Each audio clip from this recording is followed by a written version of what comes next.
사랑하는 여러분, 스페로 스페라라는 말을 들어보셨습니까? 예. 자, 이 말은 라틴어로 나는 희망한다, 너도 희망하라, 이런 뜻이라고 합니다. 어떤 분이 그런 얘기를 했죠. 우리가 숨쉬는 한 희망은 있다. 우리가 숨쉬는 한 희망은 있다. 여러분 동의하시나요? 우리에게 희망이 있는 이유가 무엇일까요? 그것은 바로 우리 주 예수 그리스도가 우리와 함께 하기 때문인 줄로 믿습니다. 오늘 본문에 보게 되면 예수님이 태어나기도 전 700년 전에 예수님이 이 땅에 오실 것에 대해서 예언한 선지자가 나옵니다. 그 선지자가 바로 이사야 선지자입니다. 사실은 오늘 이 본문 속에는 슬픔도 있고 희망도 있습니다. 슬픔은 뭐냐 하면 바벨론 포로 생활하기 이미 200년 전에 이 이사야 선지자는 지금 바벨론 포로 생활을 할 내 백성들을 바라보며 슬퍼하고 있어요. 앞으로 엄청난 시련과 고통이 다가올 텐데 내 후손들이, 내 백성들이 이 시련과 이 고통을 어떻게 감내할 수 있을까? 어쩌자고 이렇게까지 되었을까?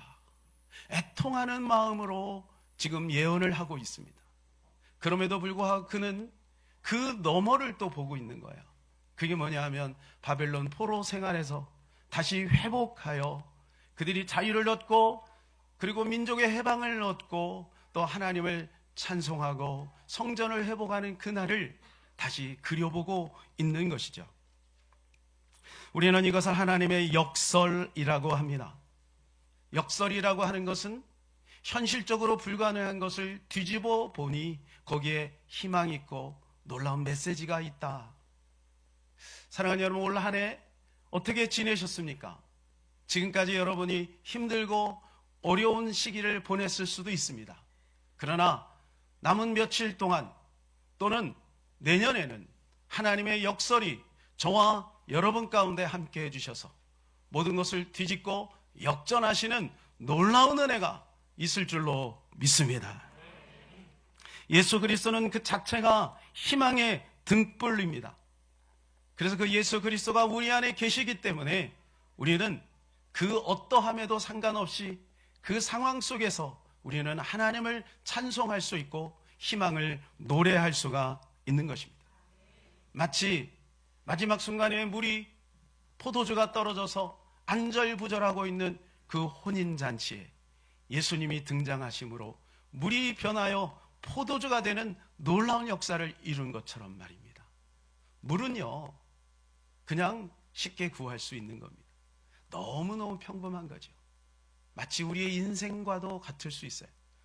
누군가 나를 알아주지도 않고 뭔가 잘난 것도 없고 그렇지만 예수님의 손에 붙잡히니까 물이 변하여 포도주가 되는 역사.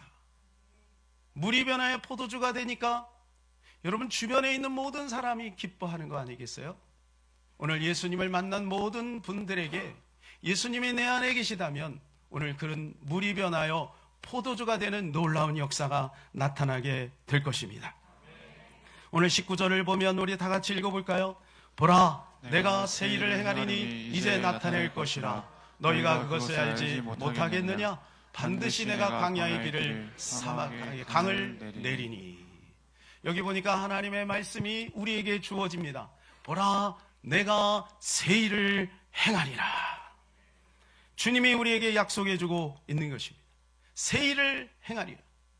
사랑하는 여러분, 25년도를 며칠 앞둔 이 시점에서 우리 마음에 이러한 기대가 있기를 바랍니다. 주님이 우리를 통해서 새 일을 이루시고 여러분의 가정을 통해 또 여러분의 모든 삶을 통해 새 일을 이루어 나가실 것이라고 하는 그 기대가 우리 가운데 있기를 소망합니다. 이렇게 말씀하신 분이 누군가요? 14절 같이 읽겠습니다. 너희의 구속자여 이스라엘의 거룩한 이 여호와가 말하노라. 예, 요까지요. 예, 누가 말씀하셨습니까? 나 여호와가 말씀하신 겁니다. 그 하나님은 누굽니까? 엘로의 힘, 엘로힘. 창세기에 나오면 하나님의 이름이 여러 나오는데 엘로힘, 강한 하나님, 용사 같은 하나님, 전능하신 하나님, 그 하나님께서 오늘 말씀합니다. 여호와는 무엇입니까? 스스로 계신 하나님, 자존하시는 하나님, 그 하나님께서 오늘 우리에게 말씀하고 있습니다. 보라, 내가 새 일을 행하니라. 하나님의 권위로 말씀합니다. 사랑하는 여러분, 아멘으로 받으시기를 바랍니다. 믿음으로 받는 분들에게 내년도에 올해보다 더 좋은 일이 넘치게 될 것입니다. 더 행복하고 더 하나님이 복을 우리에게 베풀어 주실 줄로 믿습니다. 그 뒤에서 이어서 우리 말씀을 보면 너희를 위하여 내가 바벨론에 사람을 보내어 모든 갈대아 사람에게 자기들의 연락하던 배를 타고 도망하여 내려가게 하리라 그랬어요. 여러분, 이게 무슨 말입니까? 내 인생에 거치는 어떠한 문제, 그 어떠한 사람, 그 어떠한 상황, 주님이 몰아내 주신다는 거예요. 제거시켜 주신다는 거예요. 사랑하는 여러분, 두려워하지 마시기 바랍니다. 하나님이 하시면 됩니다. 하나님의 약속인 것입니다. 똑같은 말도 누가 말하느냐에 따라서 다르지 않겠습니까? 그러나 그 전능하신 창조주 되신 하나님께서 말씀하시기에 오늘 우리는 그 말씀을 우리는 부여잡고 믿음으로 받는다면 우리의 인생은 분명히 새로운 인생이 되게 될 겁니다. 선악과 사건은 우리의 모든 삶을 왜곡시켜 버렸습니다. 선악과를 따먹고 가장 먼저 아담과 하와가 한 일이 있어요. 그 뭐냐면 무화과 나뭇잎으로 앞을 가린 거예요. 그전에는 벌거벗어도 아무런 부끄러움이 없었어요. 수치가 없었어요. 죄가 오니까 수치심이 생기는 거죠. 그리고 그 수치심 때문에 이제 나뭇잎을 가리는 거예요. 여러분, 이 나뭇잎이 무엇입니까? 우리의 삶에 하나님 외에 다른 어떤 것으로 가리는 거죠. 돈의 나뭇잎으로 가립니다. 성공, 위치, 스펙 이런 것으로 가려요. 그러나 우리가 잘 알듯이 이 나뭇잎은 돌돌 말려 올라갑니다. 찢어집니다. 여러분, 우리가 아무리 그것을 가지고 우리를 포장한다 할지라도 그것은 불완전한 거예요. 만족이 없어요. 올 한 해 아마 여러분 나름대로 나뭇잎을 가지고 나를 가렸을 겁니다. 나의 수치심, 나의 부끄러움, 나의 결핍, 나의 모자람, 그런 것들을 이제 나뭇잎으로 가는 거예요. 세상적인 가치관으로 가리는 거죠. 그러나 여러분, 그것은요 돌돌 말려 올라가요. 결국은 수치가 드러나는 거예요. 찢어지고 마는 것입니다. 그래서 하나님께서 어떻게 합니까? 가죽옷을 지어서 입혔습니다. 가죽옷. 자, 21절 우리 같이 한번 읽을까요? 여호와 하나님의 아담과 그의 아내를 위하여 가죽옷을 지어 입히시니라. 가죽옷을 입혔어요. 이 가죽옷은요 튼튼합니다. 이거는 찢어지지 않습니다. 이것은 온전한 옷입니다. 여러분, 이 가죽옷이 누굽니까? 바로 예수 그리스도를 상징하는 것입니다. 여러분, 여기 연세 드신 분 계시지만 우리 젊은이들이 우리 연세 드신 분들을 이렇게 보면 야, 참 저분 나이 드셨다. 흰머리도 보이네. 얼굴이 쭈글쭈글하네. 3, 40년 전에는 안 그랬습니다. 3, 4년은 피부도 고왔고요. 얼마나 힘도 있었고요. 제가 며칠 전에 제가 처음 신앙생활 하던 신성교회에 같이 신앙생활, 중고등학교 때 신앙생활 했던 여자친구가 생일이 됐어요. 그래가지고 톡으로 탁 올라오더라고요. 그래서 제가 들어가서 봤습니다. 이야, 그때 그 모습은 어디로 사라지고. 제가 경악을 했어요. 그리고 제 얼굴을 봤어요. 삐까삐까하다, 비슷하다. 세월이 가고 나니까 이렇게 되는 거예요. 여러분, 우리 인생의 나뭇잎, 그것은요 결국은 찢어지고 부도가 나는 거예요. 그러나 완전한 가죽옷, 우리 주 예수 그리스도 안에는 진정한 평안과 기쁨이 있는 줄로 믿습니다. 그래서 우리의 겉사람은 후패하지만 우리의 속사람은 날로 새로워지는 것입니다. 고린도후서 4장 16절입니다. 그러므로 우리가 낙심하지 아니하노니 우리의 겉사람은 낡아지나 우리의 속사람은 날로 새로워지도다. 할렐루야.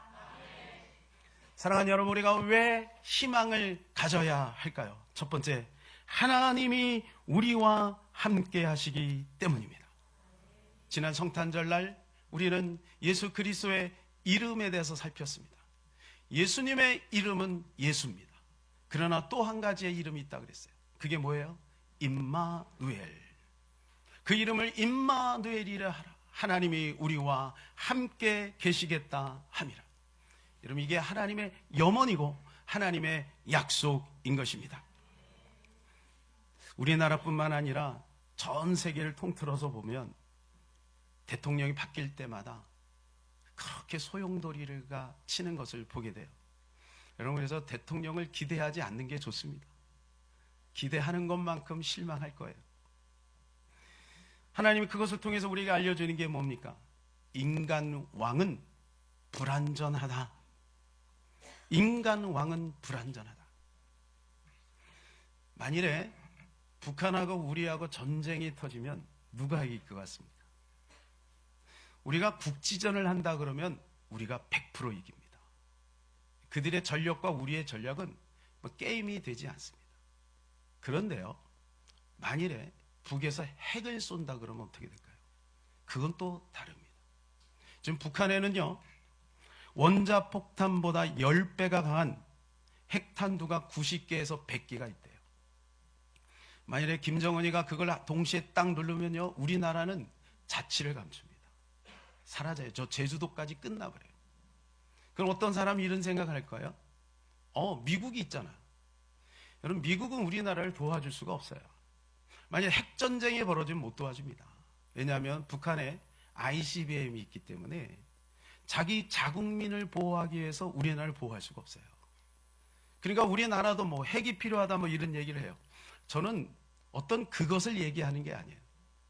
자, 우리 나름대로 대안이 있어야 되지 않겠습니까? 여러분, 대안이 있습니까? 우리는 대안이 없어요. 그러나 여러분, 예수님 안에서는 우리는 안전합니다. 천국 갈 준비하면 빨리 가면 좋죠. 할렐루야. 네. 그래도 오래 살고 싶으시죠? 만수무강하시기 바랍니다. 그러나 천국 갈 준비는 하고 살아야 될 줄로 믿습니다. 그런데 감사한 것은 우리가 천국 갈 준비를 할 수 있다는 것이 얼마나 감사합니까? 예수님의 은혜로 말미암아, 믿음으로 말미암아 천국 갈 수 있는 길이 열렸다는 것이죠. 지난주 차 안에서 극동방에서 흘러나오는 한 간증을 들었습니다. 탈북하신 목사님께서 김정환 목사님을 만나서 도움을 받고 미국에 가서 이제 영어 공부를 하는데 영어 공부가 쉽지 않잖아요. 너무 어렵더라는 거죠. 뭐 북한에서 공부를 하면 얼마나 했겠어요. 그런데 어느 날 한 사업체를 방문했는데 그 사업체에 보니까 앞들에 돌들이 가득 있더라는 거예요. 그래서 이런 생각을 했대요. 아니, 저렇게 평범한 돌들을 뭐 한다고 저렇게 그 앞마당에 쌓아놨을까.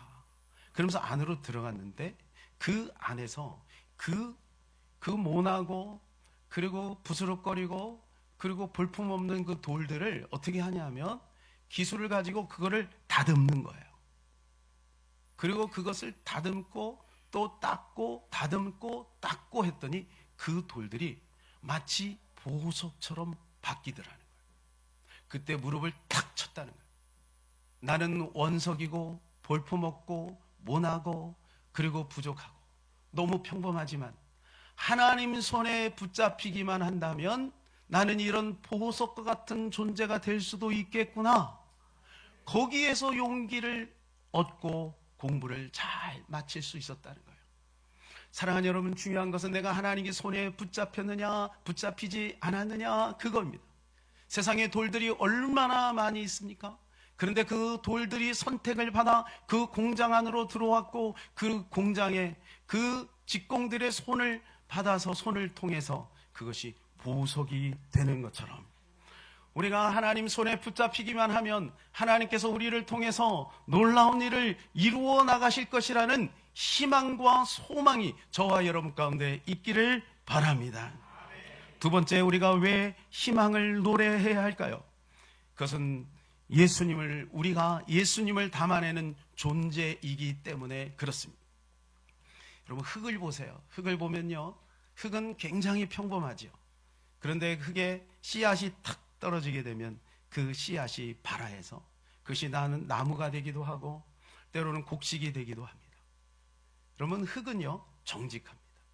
무엇을 심느냐에 따라서 그 흙이 그것을 담아내고 표현해요.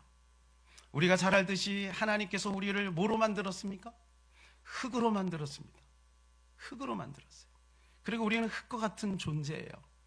어느 날 목사님들하고 함께 그 사우나를 갔다 왔어요. 근데 한 목사님이 얼마나 이 불가마에 몸을 담궜는지 나중에 나오시는데 얼굴에 맥이 푹 풀렸어요. 그럴 때 옆에 있는 목사님이 이렇게 말씀하시고, 남자는 너무 뜨거운 데 있으면 안 좋아. 흙이잖아. 녹아. 여자는 괜찮아. 뼈로 만들었잖아. 여러분, 우리가 흙으로 만들어진 거예요. 흙으로 만들어졌어요. 여러분, 그래서 봄에 씨를 심으면 어떻게 됩니까? 가을이 되면 온 들녘에 황금 물결이 출렁입니다. 흙은 씨를 표현합니다. 사랑하는 여러분, 우리가 흙이라면 우리 안에 예수님이 담겨지기만 한다면 우리를 통해서 예수 그리스도가 드러나게 될 것을 믿습니다. 그래서 오늘 21절에 보니까 이렇게 말씀을 해주고 있습니다. 21절 같이 시작. 이 백성은 내가 나를 위하여 지었나니 나를 찬송하게 하려 함이라. 예, 나를 위하여 지었대요. 여러분, 우리가 하나님을 위해서 존재하며 또 하나님을 표현하기 위해서 했을 때 하나님은 우리가 하나님의 찬송이 되게 하려 하신다라고 에베소서의 말씀해 주고 있는 것입니다. 그래서 우리는 희망을 가져야 합니다. 나는 흙과 같은 존재이지만 예수를 닮기만 하면 내 안에 예수가 드러나거든요. 예수의 작품, 예수의 열매가 나타나거든요. 퓨처 셀프라고 하는 책에서 댄 설리반은 이런 이야기를 했습니다. 현재를 더 나아지게 하는 유일한 방법은 미래를 더 크게 설계하는 것이다. 아마 보신 분들이, 읽으신 분들이 있을 거예요. 이게 무슨 말일까요? 과거는 추억입니다. 현재는 아쉬움이 있을 수 있어요. 그러나 미래의 나는 내가 설계하기 나름인 거예요. 지나간 거, 현재 나의 모든 상황 바꿀 수 없어요. 그러나 그럴수록 우리는 미래를 크게 설계해야 된다는 거죠. 그러면서 그는 이렇게 얘기합니다. 또 미래의 나를 위협하는 분명한 것은, 미래의 나를 위협하는 분명한 것은 미래의 나와의 단절이다. 여러분, 이대로 살면 이대로의 모습은 계속 이어질 거예요. 그러나 미래를 설계하고 미래와 연결시킨다면 미래는 지금보다 나아질 것입니다. 그러므로 우리는 하나님의 약속을 붙들고 희망해야 됩니다. 히브리서 11장 1절 2절 시작. 믿음은 바라는 것들의 실상이요 보이지 않는 것들의 증거니 선진들이 이로써 증거를 얻었느니라. 자, 여기 말씀에 보면 믿음은 무엇이냐? 믿음의 정의를 이야기해주고 있어요. 믿음은 바라는 것들의 실상이다. 바라는 것이 뭡니까? 희망하는 거예요. 그 실상이 이루어지는 것이다. 보이지 않는 것들의 증거다. 믿음은 보이지 않는데 시간이 지나면 그게 드러나게 된다는 거예요. 여기 실상이라고 하는 말은 무슨 말이냐면 이러한 눈에 보이는 실제적인 존재, 그걸 말하는 거예요. 여러분, 믿음이라고 하는 건 눈에 보이지 않아요. 여러분이 각자 믿음이 있어요. 여러분 각자 생각이 있어요. 여러분 그 생각은요 분명히 꽃피고 열매 맺을 거예요. 아무 생각이 없다, 아무 생각 없는 인생이 될 겁니다. 그래서 여러분, 우리는 이 미래와 날마다 연결시켜 나가야 됩니다. 하나님, 그래서 하나님의 사람들을 부를 때마다 이 믿음을 작동시킨 것을 보게 돼요. 믿음의 조상 아브라함을 보세요. 갈 바를 알지 못하고 나갔습니다. 그러나 그는 하나님의 말씀만 붙들고 갈 때 결국은 가나안에 도착할 수 있었던 것입니다. 사랑하는 여러분, 우리도 때로는 우리의 마음이 흔들릴 수도 있지만 그러나 약속 안에 있고 말씀 안에 있고 믿음 안에 있다면 분명히 우리는 영적 가나안에 도착하게 될 것입니다. 저 같으면 그냥 내년에 아들을 줄 거예요. 그런데 아브라함에게 25년을 기다리게 하십니다. 무엇일까요? 믿음을 키우는 겁니다. 중간에 방황도 했습니다. 그러나 결국은 로마서에 보니까 하나님이 그렇게 하실 것을 믿어 그것이 의로 여긴 바 되었다 그랬어요. 사랑하는 여러분, 그래서 우리 모두는 이 믿음을 증진시켜야 될 줄로 믿습니다. 믿음은 약속 안에서 시작이 되는 것이고, 믿음은 들음에서 시작이 되는 것입니다. 새해는 한 번도 가보지 않은 길을 우리는 걷게 될 것입니다. 그러나 여러분, 두려워하지 마시기 바랍니다. 아브라함처럼 말씀 붙들고 약속 붙들고 우리가 뚜벅뚜벅 걷고 나간다면 반드시 우리의 미래는 하나님께서 보장하시고 이끌어 주실 것입니다. 여러분, 우리가 인생 속에서도요, 믿음이 있는 사람, 믿음이 없는 사람, 어떤 사람을 좋아합니까? 지금 현재는 뭐 내세울 것 없지만 뭔가 비전이 있고 믿음이 있는 사람과 함께하고 싶지, 아무리 뭐 갇혔다 그래도 맥 빠지고 소망이 없고 아무 생각 없는 사람과 함께하고 싶지 않아요. 하나님도 마찬가지예요. 하나님도 믿음이 있는 사람을 찾고 있다는 것입니다. 그래서 성경에 보게 되면 믿음 있는 사람을 하나님은 끝까지 찾아 추적하세요. 그리고 믿음 있는 사람을 통해 당신을 드러내시는 것을 보게 됩니다. 영화를 보면 오래 머물러 있는 사람이 있어요. 그러니까 스토리가 있죠. 그리고 어떤 사람은 그냥 살짝 지나가는 사람이 있어요. 어떤 스토리를 가지고 오래 그 영화 속에서 이야기를 만들어가는 사람을 우리는 주연 또는 조연이라고 합니다. 근데 살짝 지나가는 사람을 엑스트라라고 해요. 성경에 보면 주연이 있고요, 엑스트라가 있습니다. 우리 역사 속에서도 마찬가지죠. 그런데 하나님은 어떤 사람을 통해서 그 이야기 스토리를 만들어가냐 하면 믿음이 있는 사람들을 통해서 그것을 이루어 가신다는 것입니다.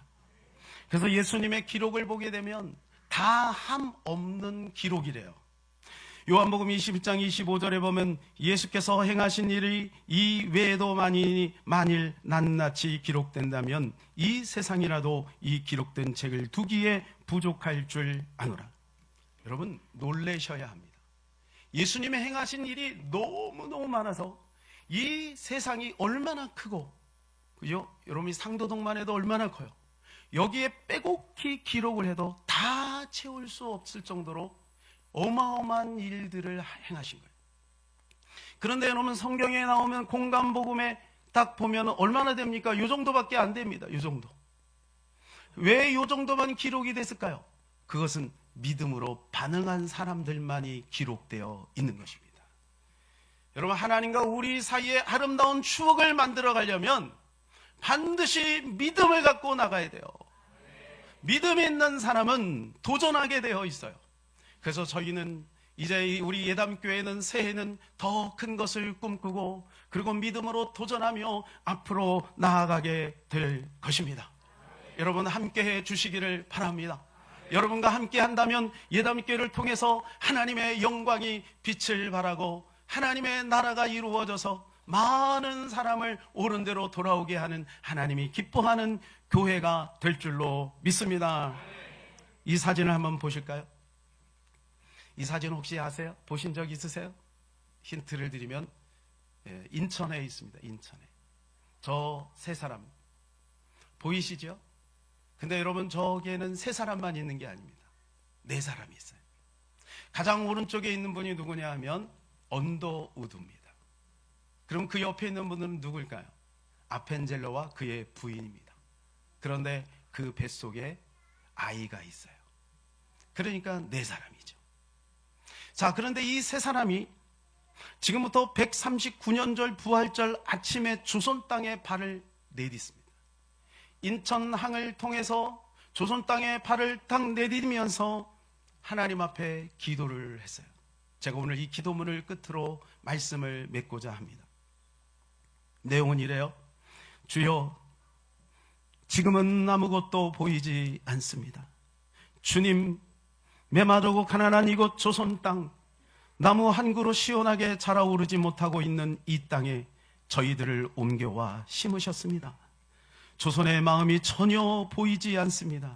그리고 저희가 해야 할 일이 전혀 보이지 않습니다.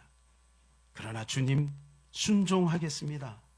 겸손하게 순종할 때 주께서 일을 시작하시고 그 하시는 일을 우리들의 영적인 눈으로 볼 수 있는 날이 있을 줄 믿나이다.